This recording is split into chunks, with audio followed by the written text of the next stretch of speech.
ایک وقت کی بات ہے، ایور برائٹ کی شاندار سلطنت میں ایک دانا اور مہربان بادشاہ رہتا تھا جس کا نام علی رخ تھا۔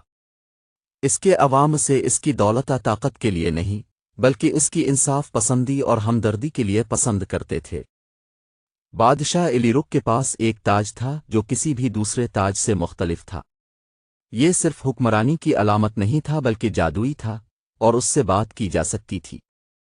علی رخ، یاد رکھو، ایک حقیقی بادشاہ اپنے لوگوں کی سنتا ہے اور سچائی تلاش کرتا ہے، چاہے وہ چھپی ہوئی ہی کیوں نہ ہو۔ مجھے معلوم ہے، پرانے دوست، تمہاری حکمت نے ہمیشہ میری رہنمائی کی ہے، لیکن آج سلطنت ایک ایسی الجھن کا سامنا کر رہی ہے جسے میں بھی حل نہیں کر سکتا۔ سلطنت بے سکونی میں تھی۔ ہر صبح کسان اپنی فصلوں کو غائب پاتے تھے اور ان کے کھیت راتوں رات خالی ہو جاتے تھے۔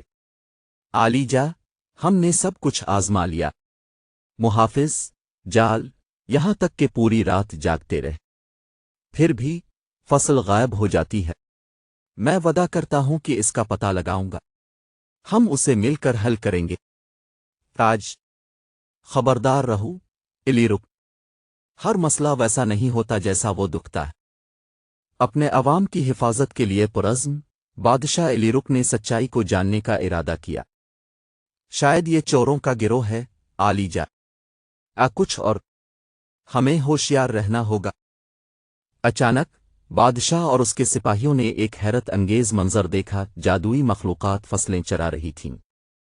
میرے عزیز عوام، یہ مخلوقات نقصان پہنچانے کے لیے نہیں ہے، وہ صرف زمین میں توازن قائم کرنا چاہتے ہیں۔ آج سے ہم ذمہ دار زراعت کریں گے، جتنی فصل لیں گے اتنے ہی نئے بیج بوئیں گے۔ لیکن تب تک ہم کیسے زندہ رہیں گے؟ شاہی گودام سب کے لیے خوراک فراہم کریں گے، ہم سب مل کر دوبارہ بہتر بنائیں گے۔ بادشاہ کی حکمت اور عوام کے تعاون سے ایور برائٹ ایک بار پھر خوشحال ہو گیا۔ فصلیں زیادہ مضبوط ہوئیں، زمین زیادہ زرخیز ہوئی اور سلطنت پہلے سے زیادہ ترقی یافتہ ہو گئی۔ تاج، فخریہ لہجے میں، تم نے اچھا کیا علی رخ۔ ایک حقیقی بادشاہ طاقت سے نہیں بلکہ سمجھ سے حکمرانی کرتا ہے۔ شکریہ پرانے دوست، یہ سلطنت عوام، قدرت اور تاج کے درمیان اعتماد کی وجہ سے پروان چڑھتی ہے۔ سچی قیادت سننے، سیکھنے اور مہربانی کے ساتھ عمل کرنے سے آتی ہے۔